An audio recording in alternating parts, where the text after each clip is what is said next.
రాజశేఖర రెడ్డి గారి తర్వాత వైఎస్ జగన్ తోటి, ముఖ్యంగా వైఎస్ఆర్ కాంగ్రెస్ పార్టీ తోటి మీ పయనం ఎలా మొదలైంది? రాజశేఖర రెడ్డి గారు చనిపోయిన తర్వాత ఇమీడియట్గా నేను తీసుకున్న నిర్ణయం జగన్తోనే ఉండిపోవాలని, కొనసాగాలని కాదు, ఉండిపోవాలని. పరిణామాలు ఎలా మారుతాయో తెలియదు కాబట్టి అవును, నేను మా మిస్సెస్కి ఫోన్ చేసి ఇట్లా అనుకుంటున్నానంటే తను ఒక గొప్ప మాట అనింది, ఇంటికే రావద్దు నువ్వు, అక్కడే ఉండు అని. బా, అలాగే ఉండిన. కానీ ఎక్కువ కాలం అంటే ఈ ఓదార్పు ఇవన్నీ చేసింది నేనే. అవును, గుర్తుంది నాకు. కానీ ఈరోజు నేను జగన్మోహన్ రెడ్డి దగ్గర మార్కులు వేసుకోవటానికి ఆయన కనపడి నేను అది చేసినాను, ఇది చేసినాను అని చెప్పుకున్న సందర్భం ఒక్కటి కూడా లేదు. లక్ష్య దీక్ష నేనే చేశా, సార్ మేము అందరూ సాక్షిలో ఉన్నాం కదా, గుర్తుంది నాకు. ఫీజు పోరు నేనే చేశా, ఫీజు పోరు, లక్ష్య దీక్ష, ఓదార్పు యాత్ర, రైతు దీక్ష, కడప బై ఎలక్షన్. అంటే అందులో చాలా మంది ఉన్నారులేండి, దాంట్లో కూడా కీలక పాత్ర. అవును, లక్ష్య దీక్ష, రైతు దీక్ష, ఫీజు పోరు, పోలవరం పాదయాత్ర, హరితయాత్ర, ఓదార్పు యాత్ర, పార్టీ పెట్టకన్నా ముందు అది హరితయాత్ర 4 రోజులు నేను ఉన్నాను అక్కడే. వీటిలన్నింటిలోనూ కూడా నాది అగ్రభాగం, నాది 90% నేనే చేశాను. అప్పటికి మిగతా వాళ్ళకి ఆర్గనైజేషన్స్ గురించి తెలియదు కాబట్టి నేనే కంప్లీట్గా. ఇప్పుడున్న నాయకులు ఎవరు లేరు కదలేండి, అది వేరే విషయం అనుకోండి. అంటే ఆ రోజులలో ఎలా ఓదార్పును గొప్పగా చేయాలి అనేటువంటి ఆలోచనతో చాలా చాలా ఎత్తుగడలు వేసి చేశాను, అనుమానమే లేదు. ఈ ఓదార్పు యాత్ర ఇప్పుడు మొదలైనప్పుడు, నల్లకాలువలో ఆయన మాట ఇచ్చినప్పుడు, తర్వాత మొదలైనప్పుడు కాంగ్రెస్ పార్టీలో అక్కడక్కడ నియోజకవర్గాల్లో కొంతమంది ఎమ్మెల్యేలు రావడం, సోనియా గాంధీ అధిష్టానం నుంచి వార్నింగ్ వచ్చిన తర్వాత ఆగిపోవడము, అంటే ఓవరాల్గా అధిష్టానం ఓదార్పు యాత్రని నిలువరించడానికి చాలా ప్రయత్నాలు చేసింది కదా. అందులో మీకు గుర్తున్నంత వరకు కొన్ని షేర్ చేయండి. అంటే నల్లకాలువలో మీటింగ్ జరిగినప్పుడు పులివెందుల నుంచి హెలికాప్టర్లో నేను కూడా తనతో పాటు వెళ్ళాను. అవును, అదే కాస్త కనపడుతూ పోయినటువంటి ప్రోగ్రాం. ఆ తర్వాత నేను ఇప్పుడు నేరుగా తక్కువ బహిరంగంగా ఇంటరాక్ట్ అవ్వటం అన్నది తగ్గించిన, అంటే వర్కర్గా ఉండిపోవాలని నేను. అంతేనండి.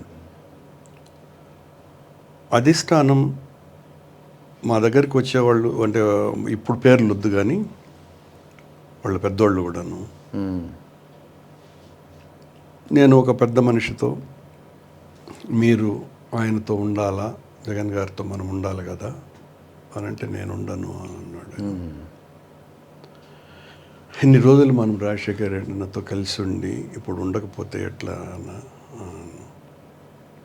సాధ్యం కాదు, నేను మాత్రం జగన్తోనే ఉంటాను, అది నీ ఇష్టము అని అన్నాడు.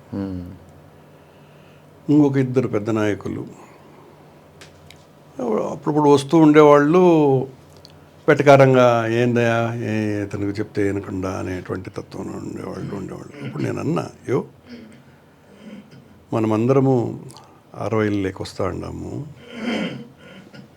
రేపో మాపో మనకందరికి కూడా మనవాళ్ళు మనవరాళ్ళు పుడతారు. నేనన్న మాట, వాళ్ళని పైకెత్తుకుంటామయ్యా ముద్దు చేస్తూ, వాళ్ళు పాసు పోస్తారు మన మీద, పాసు పోసినారని విసిరేస్తామా? అది తప్పనో లేకపోతే లాలించటమో ఏదో చేస్తాము. ఈరోజు మన లీడర్ చనిపోయిన అతని కొడుకు రాజకీయాలలోకి ఉధృతంగా ఒక ప్రకంపనగా వస్తున్న దశలో రాజశేఖర రెడ్డి గారి వాళ్ళను లబ్ధి పొంది, ఎగ్జాక్ట్లీ రాజశేఖర రెడ్డి లేకపోతే మనకెవ్వరికి కూడా మనుగడే లేదు. అంతే కదా. రాజశేఖర రెడ్డితో రాజకీయాలలోకి వచ్చిన వాళ్ళం అందరం కూడా మన బాధ్యత కాదా? అట్లా వాళ్ళిద్దరితోనే కాదు, ఆ తర్వాత చాలామందితో అన్నాను. మళ్ళీ ఇంకోసారి చెప్పిన, జగన్ అనేవాడు మామూలుడు కాదయా, జగన్ అనేవాడు ఎలాంటి వాడు అంటే, మనం పోతా ఉంటే ఒక కుర్రోడు గోడ కొడుతూ ఉంటాడు, ఉమ్, కాంక్రీట్ గోడ. ఉమ్, మొదటి రోజు ఏంది పిల్లోడు ఎవరు గోడ కొడుతున్నాడు అని అనుకొని పోతాము, పెద్ద దాని మీద ఇంట్రెస్ట్ చూపము. రెండో రోజు కూడా కొడుతూ ఉంటాడు ఆ కుర్రోడు, మనమే పోతూ ఉంటాము. ఉమ్, ఏమన్నా పిచ్చి పట్టిందా అని అనుకుంటాము. ఉమ్, మూడో రోజు పోతాము, ఆ పిల్లోడు గోడ కొడతానే ఉన్నాడు. ఉమ్, కించిత్ ఆశ్చర్యము. నాలుగో రోజు కూడా కొడతానే ఉన్నాడు, అతను తగ్గటంలే. ఉమ్, మన మనసులో మార్పు ప్రారంభమైంది. ఉమ్, ఏంది ఈ ఎక్సెంట్రిసిటీ ఏంటి అని. ఉమ్, ఆరో రోజు అలాగే జరిగింది. ఏడో రోజు కొడతానే ఉన్నాడు, కొట్టిన రోజు అది పగిలిందయ్యా. అది జగన్మోహన్ రెడ్డి. కానీ మన అంచనాలకు అందేటువంటి వ్యక్తి కాదు జగన్మోహన్ రెడ్డి అనేవాడు. చిన్న కథ ద్వారా వైఎస్ జగన్ ఏంటో చెప్పేశారు మీరు. ఆ వ్యక్తి ఈ రోజు కాదండి, 17 ఏళ్ళ ముందు అప్పుడే చెప్పేశారు మీరు. అప్పుడే వాట్ ఈస్ జగన్ అనేది. అవును. నువ్వు అనుకున్నది అంటే నీ వలన సాధ్యం కానటువంటి దానిని, లేదా ఒక సమూహం కలిసి సాధ్యం చేయలేని పనిని జగన్మోహన్ రెడ్డి ఒక్కడే చేయగలడు. ఇది నా అభిప్రాయం జగన్మోహన్ రెడ్డి మీద.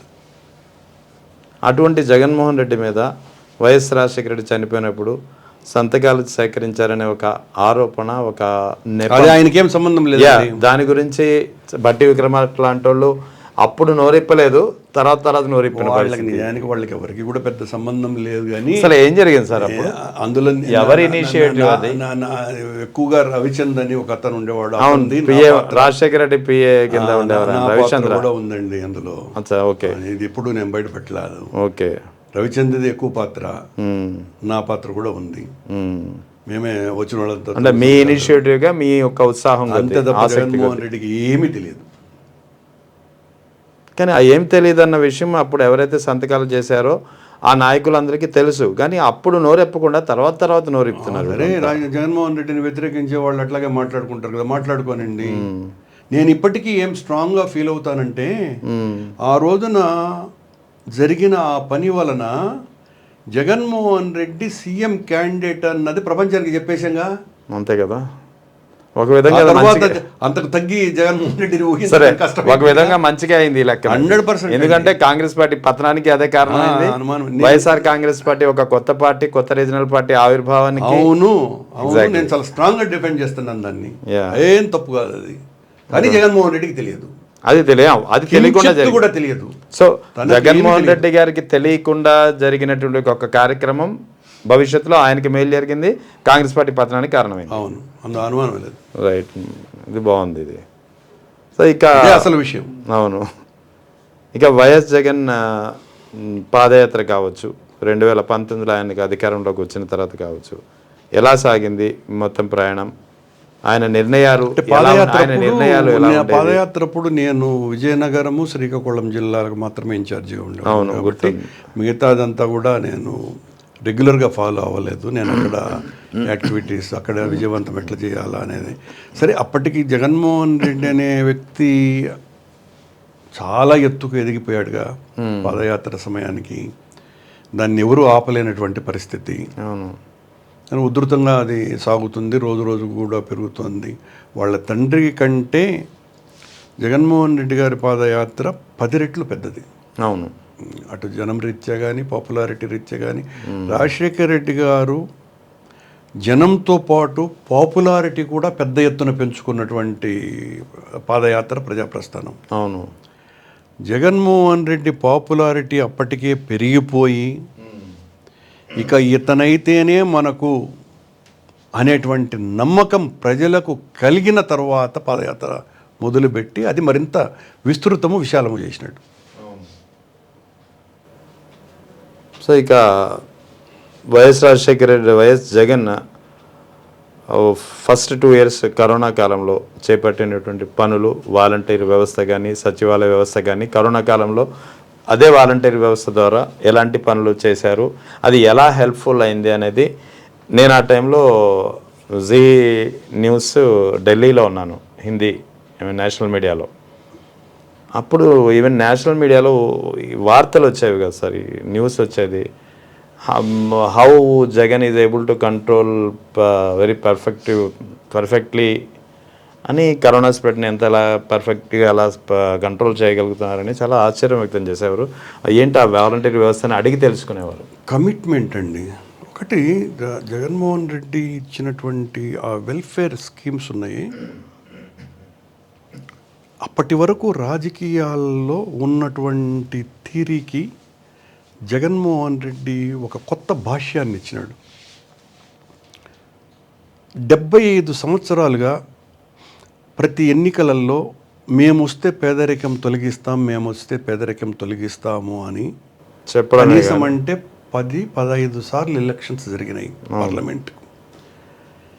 ఎప్పుడు పేదవాడు మారలేదే, పేదవాడి సంఖ్య పెరిగిందే తప్ప స్థితిగతి మారలేదు, తగ్గలేదు.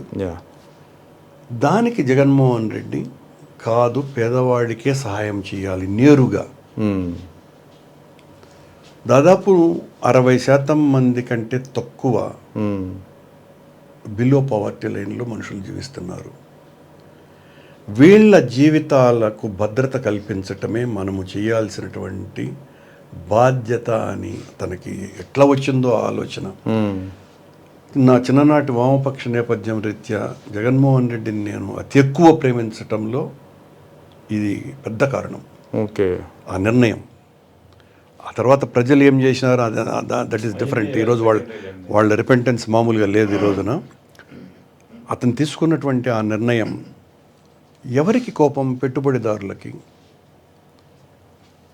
భూస్వామ్య వర్గాలకి, ఆధిపత్య భావజాలాలు ఉన్నటువంటి వాళ్ళకి, వీళ్ళందరికీ చాలా తీవ్రమైనటువంటి కోపం వచ్చింది. వాటిల్ని కొంచెం కన్సాలిడేషన్ చేసుకోనుంటే దట్ ఈస్ డిఫరెంట్. కానీ జగన్మోహన్ రెడ్డి ఆ పని కూడా చేయకుండా ప్రజలకు మేలు చేయాలా అన్నది ఒకటే ఏకదాటిగా లక్ష్యంగా చేసినాడు. కరోనా సమయంలో ప్రపంచమంతా కూడా అన్ని దేశాలలో ఆర్థిక వ్యవస్థ, ప్రజల కొనుగోలు శక్తి పడిపోయింది, పూర్తిగా చిన్నభిన్నమైపోయినా ఒక్క ఆంధ్రప్రదేశ్లో మాత్రమే నిలిచింది. అయితే చెప్పుకోవటానికి మనకు ప్రసార మాధ్యమాలు, ఎవరైతే మౌత్ పీసులు ఉన్నారో వాళ్ళెవరు కూడా పెద్ద జగన్మోహన్ రెడ్డికి వ్యవహరించకపోవడంతో నష్టపోయాం. కానీ అతను చేసినంత మంచి ఎవరు చేయలేదు, చేయబోరు కూడా. అదే సార్, వాలంటీర్ వ్యవస్థ, సచివాలయ వ్యవస్థ, నాడు నేడు, అమ్మ ఒడి కాదండి, అన్ని నవరత్నాలు, 17 మెడికల్ కళాశాలలు, టాప్ ఆఫ్ ద మోస్ట్ అని దీన్నే పెట్టుకోవాలి. తర్వాత పోర్టుల నిర్మాణం, ఇన్ని చేసి కూడా 2024లో ఎందుకు ఓడిపోయారు? చంద్రబాబు నాయుడు గారు